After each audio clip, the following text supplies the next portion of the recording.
بازیچه میشکنن قهرمان میکنه هیچ تیره حیف کردی حالا که شکستن بازیچه نشانه بیدار شدن شعور کودک این برای چی من میگفته باشم برای چی چشموشا محکم میکنه وی میکنه بیام یک کویا درون شب ببینم چی داشته باشه گفتم میشکنش ما جنجالشو میکنیم نباشه در اصل بگیری اما بیدار شوی و عقل شعوری هم کودک пайғамбари ислом дуруди худованд бар ӯ бод мефармоянд ҳиҷомаш шифои уммати ман аст. шумо агар аз бемориҳои фишорбаландӣ, астрахандроз, радикулит, простатит, грижа, ревматизм, бемориҳои системаи хунгард, фишори хун, бемориҳои дил, дарди сина, тангии нафас, дарди сар ва дарди чашм ва ё ин ки хирагии чашм ва инчунин аз вазни зиёд ё ин ки камвазнӣ ранҷ мебаред, ҳатман дар рақамҳои рӯи экран буда дар тамос бошед. бахтиёр ҳиҷома дар хизмати шумо ҳаст. суроғаи мо шаҳри Москав, Верхна Полия, дом 48 дар наздики бозори Садовод. ҳатман дар рақамҳои мо дар тамос бароед. این عقل فقط یک کمک کننده است تکیه اساسی نقل است عقل دلیل اصلا حدیث پیامبر صلی الله علیه و سلم است که از کعب روایت میکنند در سنن اربعه در سنن ابو داود سنن امام نسائی سنن ترمذی و سنن ابن ماجه یعنی اصحاب سنن روایت میکنند که رسول خدا صلی الله علیه و سلم فرمود عن الغلام شاطان و عن الجاریه شاه ولا یضرک اذکرانم کن عن ایناس برای پسرک دو گوسپنده برای دختر یک ده ضرر نداره اما گوسپندان نرن یا مادر فرق نداره نرشم میشه و مادرشم میشه دلیل اساسی در شریعت همیه یعنی پیغمبر خدا گفته است عقل ما میگیره نمیگیره بیچون و چگونه ما هم را قبول داریم که این سنت پیامبر صلی الله علیه و سلم که حقی پسرک دو گوسپند است حقی دختر یک ده اگر علتش که چرا پیغمبر صلی الله علیه و سلم میگه یعنی بخوای نخوای خدای تعالی عقل که دست انسان را یه عقل بسیار کنجکاو میشه و آدم آرام نمیمونه برای چی چرا این خیلی چرا او خیلی ولی همه کودک‌ها بازیچه را میشکنن قهرمان میکنه هیچ تیره حیف کردی حالا که شکستن بازیچه نشانه بیدار شدن شعور کودک است این برای چی من میگفته باشم برای چی چشموشا محکم میکنه وی میکنه بیام یک کویا درون شب ببینم چی داشته باشه گفتم میشکنش ما جنجالشو میکنیم نباشه در اصل بگیری اما بیدار شوی و عقل شعوری هم کودک است همین چون و چراها را برای صاحب علم شدن معرفت شدن بسیار لازم است مهم است فقط یک نکته مهم است که در همین چون و چرا باید زیاد نبستیم زیرا این شک شما خوفناک است خطرناک است پیدا کشید یگان کس بپرس از یگان عالم فاسالوا اهل الذکر ان کنتم لا تعلمون چیزی را نمیدونی از اهل علم سوال کنی از علما و همون شک شبهه رفع کن برای که در همون شک شبهه زیاد موندن خوف داره این چون و چرا یک بگیم که یک پریپراوا است یک پریپراوا است ای طرف با اون طرف گذشتن در بوله پریپراوا زیاد استادی خوفی اون میشه که یگان سیل میوید یگان موج میوید پخشت میکنه میره زودتر باید همین را بگذاریم خب علما میگن که دلیل عقلیش یعنی حکمت اون که پیغمبر صلی الله علیه و سلم در پسر دو گوسپند گفته است در دختر یک گوسپند در او است که پسر خوشنودی و خرسندیش بیشتر از زیادتر است لا عقل برای مسلمانان اگر در دنیا ولی امروز موافق آمار 1.5 میلیارد میگن نه که علما علما و مستفیدان میگن که 1.5 میلیارد خیلی از زیاد چیه 1.5 میلیاردی شماره اصلی 20 بود آخرای اصلی 20 ولی ممکن 2 میلیارد هم شده باشن مسلمان 2 میلیارد مسلمان ای 2 میلیارد ممکن که 100 میلیون اویله باشه یگان اویله مسلمان نیست که آرزوی پسر دار شدن نداشته باشه غیر مسلمان ها در قصه پسر نیستن نمی اروسا را ببین میگه نوی و نخرین با زپای میره گمش که هیچ کار نمی‌کنه دختر بهتره لوچی دوچ میگن چمسین همه که مسلمان میدونه که پسر دوام دهنده کار شد پسر زنده دارنده نام شد پسر سبب آبرو و عزتش در دنیا و آخرت میتونه باشه برای سعی میکنن که فرزند پسر داشته باشه باور کنه اویلوی را میدونه که 7 دختر زایده زنش 7 دختر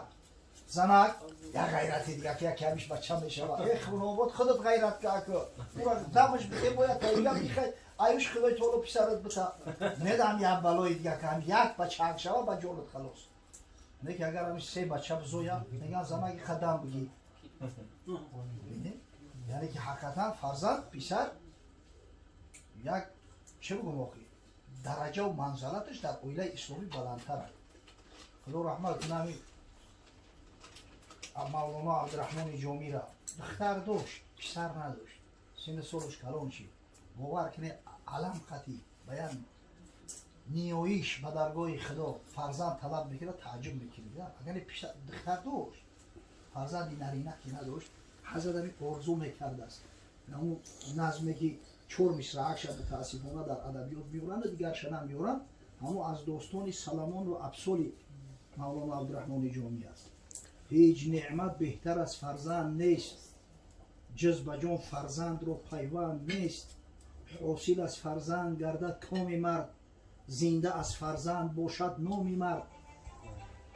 دواموش نگفتی اگر سبحان الله دست تو گیرد اگر افتیزی پای تو باشد اگر مونی بجای میگه حضرت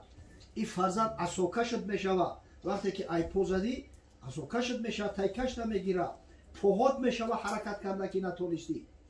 بچه های بناموس فرزنده را سر یرقه میکنن میبرن میورن به حجت خونه را در دهات همین چیز بسیار به چشم میخورن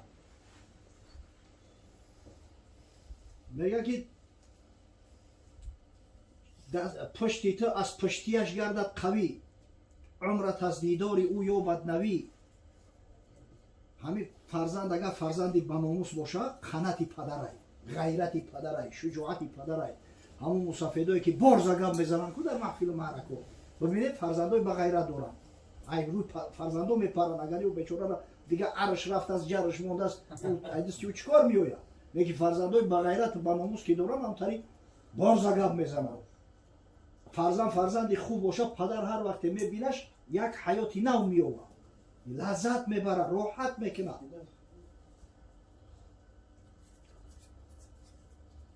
میگه دشمنت رو شیوه از وی شیون است خاصه گویی بحر قهری دشمن است میروی نظمی دروز نوشته از حضرت پیش خدا التجا و التماس زیاد کرد آخران امر در همون پیران سالی پروردگاری بزرگ براش یک فرزند عنایت کرد یک پسری دادش نامش همون ضیاءالدین یوسف ببینید با همین تولد همین فرزند برای همین بزرگ مردورا یک فایده و منفعتی برای مسلمانان میشود یک کتاب طالب علم میدونن حتی بازی دیگر نمیدونن با فکر مقدر سر نمیتونن متاسفانه همین دروس نحویه و دیگر برمده است استاد از بس که بسیار مشکل های استاد دیگر تعلیمش هم با فکر بین رفت خاصتا که حلقه‌های درسی حنفی را معن کردن کتابی است با نام شرح ملا اصلی او شرح ملا جامی است نامش فوائد الضیائیه فوائد الضیائیه برای پسرش نوشتگی است پسرچش 12 ساله بوده است همین ضیاءالدین یوسف کتاب کافیه میخونده است در پیش استاد یک مسئله که نفهمیده است این کافیهش همین گراماتیکای زبان عربی است سینتاکسیس بگم یا جا که نفهمیده است استاد سوال میکنه دبور که استاد گیزله میشه گم نتبره اوتا تپرس میگه اوتا گم زنه یوشه پیش پدرش اومد در معیوز گفت که پدر استادم خیلی گفت همین بننگ ناموس حضرت 6 در یک هفته همین کتاب نوشته است کتابی را که باور کنه همون فیلولوگای عرب همش نمیفهمدش با درجه همین میگن که عموما در صرف نحو زبان عربی شاید از این مرکبتر کاملتر همون کتاب نوشته شدگی نیست همین شرح مراجعه ما را و یا بزرگ میگه که کم از دی نمیدونیم شرح مولوی جامی که در هر نکته اش حیران شده 100 فوزیل نامی همین را برای پسرچکش نوشته است او را چی پسری به دست سبحان الله در 12 سالگی تری کتاب شرحش بنویسن خیلی عالم به دست داد یعنی مقصد از این سخنو چیه؟ با تولد پسر مسلمان زیادتر خرسند میشود این نعمتی بالاتر و بالاتر زیادتر که هسته برای همین 2 گوسفند کشته باشد حکمت دومش پسر ختنه میکنن ختنه کردن برای پسرها سنت است. دخترها ختنه نمیشود. در اسلام ختنه سنت است، شعار دین است. اما ختنه سور گفتن یکون معرکه جداگونه ما نداریم. ختنه سور پسر انمی محفل عقیقه شد. اینه انشالله عبدالله جان و احمد جان علاقه ختنه سور شد. که دیگه قدر بخواه هر چی تیزتر همون بهتر میتونه که دست شما حلال کنه ختنه شو کنه. یا از بس که هم توی ختنه سور های هم بگه موی سرگیران های هم گواربندان های چندین محفل و معرکه برای پسرچه میشه. برای پسرچه اگر از روی حکمت بگیریم 2 مول کشته میشه و برای دختره 1